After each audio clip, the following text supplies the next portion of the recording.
என்னம்மா பண்ணுறீங்க? பாப்பாவுக்கு மருதாணி வைக்கிறேன்ப்பா. எங்கள் வயசு அந்த கை காட்டு.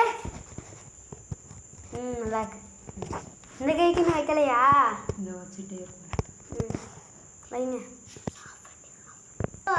அம்மா ஒரு கதை சொல்கிறீங்களா? கதையாப்பா? இந்த மருதாணியை பற்றியே கதை சொல்கிறேன்ம்மா. இந்த மருதாணியோட வரலாறு என்ன தெரியுமா? ஒரு கதை, அவ்வளோதான்.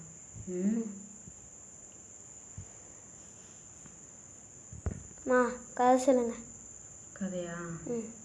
இந்த கதையில் வந்து சிவன் இருக்காங்கல்ல, சிவனோட மனைவி வந்து பார்வதி இருக்காங்க. பார்வதி வந்து சிவன்கிட்ட சண்டை போட்டுட்டு கோவிச்சிட்டு சிவன்கிட்ட சொல்லாமல் கொள்ளாமல் கிளம்பிட்டாங்க. கிளம்பி வந்தது எங்கன்னா ஒரு காட்டுக்குள்ளே யாருமே இல்லையாமா. அங்கே வந்து மருதவாசினின்னு சொல்லி ஒரு அக்கா, அவங்க அந்த பார்வதி வயசுக்கு கொஞ்சம் பெரியவங்களாக இருப்பாங்க.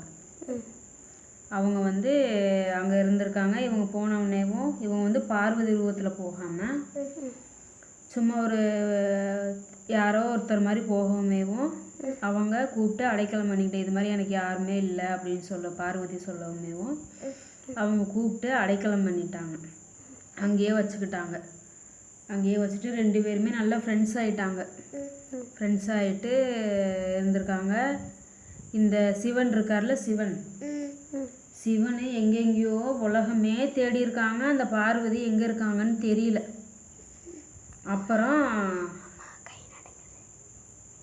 அப்புறம் சரி போய் எல்லா பக்கமும் தேடி பார்க்கலான்னு சொல்லிட்டு ஒவ்வொரு பக்கமாக எங்கே கொசு கடிக்குது தேடி பார்த்துட்டு பார்க்கல ஒரு காட்டுக்குள்ளே இருக்காங்கன்னு சொல்லி ஒருத்தவங்க சொல்லியிருக்காங்க. சொல்லவுமேவும் சரி போய் பார்க்கலான்னு சொல்லிட்டு போய் பார்த்தா போகையிலேயே விசாரிச்சுருந்துருக்காங்க. விசாரிக்கையில் இந்த மாதிரி இவங்க வீட்டில் தான் ஒரு அம்மா இருக்காங்க, போய் கேட்டு பாருங்க அப்படின்னு சொல்லவுமேவும் இவங்க தான் அந்த மருதவாசினி இருக்காங்கல்ல, அவங்க வந்து கடத்திட்டு வந்துட்டாங்கன்னு நினச்சிட்டாரு அந்த சிவனு. நினைக்கவுமேவும் பார்வதி வந்து அந்த நேரம் அங்கே இல்லையாமா. எங்கேயோ தண்ணி எடுக்க போயிருந்துருக்காங்க.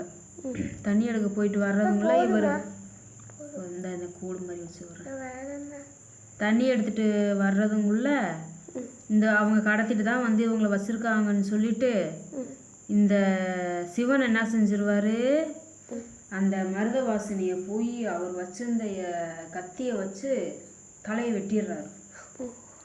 தலையை வெட்டின உடனேவும் அப்படியே ரத்தக்காடாக ஆயிடுது அந்த இடம் பூரா.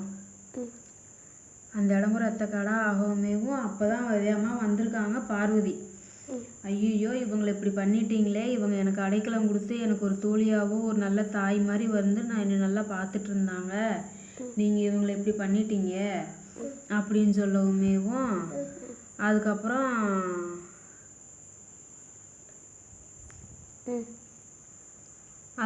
அந்த கடவுள் அந்த பார்வதி வந்து எனக்கு தெரியாது, எப்படியாவது உங்களுக்கு வந்து நீங்கள் உயிர் கொடுக்கணும் அப்படின்னு சொல்லலை.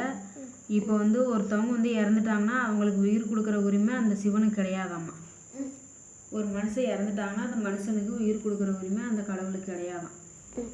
அதனால சொல்லியிருக்காங்க, அந்த மருதவாசினியை வந்து ஒரு செடியாக நான் உருவாக்கிடுறேன், அதுதான் என்னால் பண்ண முடியும், ஒரு மனுஷியாக பண்ண முடியாது.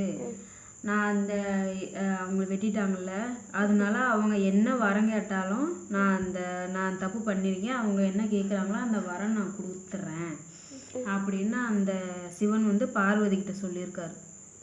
பார்வதி சரின்னு சொல்லிட்டு 2 பேரும் பூஜையெல்லாம் பண்ணி அவங்களுக்கு உயிர் புதுப்பிச்சிட்டாங்க. எப்படின்னா மனுஷன் இல்லாமல் மருதவாசினின்றது மருதாணி, அது அப்படி தான் காலப்போக்கில் மாறிடுச்சு. மருதவாசினி தான் மருதாணின்ற மாதிரி வந்துடுச்சு. அந்த மாதிரி ஆனது தான். உனக்கு என்ன வர வேணும்னு சொல்லி அவங்ககிட்ட கேட்டதுக்கு அந்த மருதவாசினி சொல்லியிருக்காங்க, இந்த இலையை வந்து அந்த ரத்தக்காடாக போச்சுல்ல, அந்த ரத்தக்காடாக போகிறது தான் வந்து இப்படி கையில் வச்சோடனே நல்லா செவக்கிறது.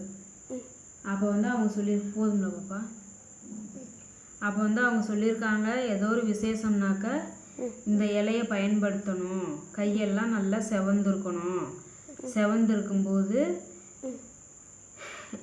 இந்த மருதாணியோட சிகப்பு வந்து யாரோட உடம்புலாம் இருக்கோ அவங்களுக்கு வந்து உயிர் போகக்கூடாது, எனக்கு அந்த வரம் கொடுங்க அப்படின்னு சொல்லி அந்த மருதவாசினி கேட்டிருக்காங்க.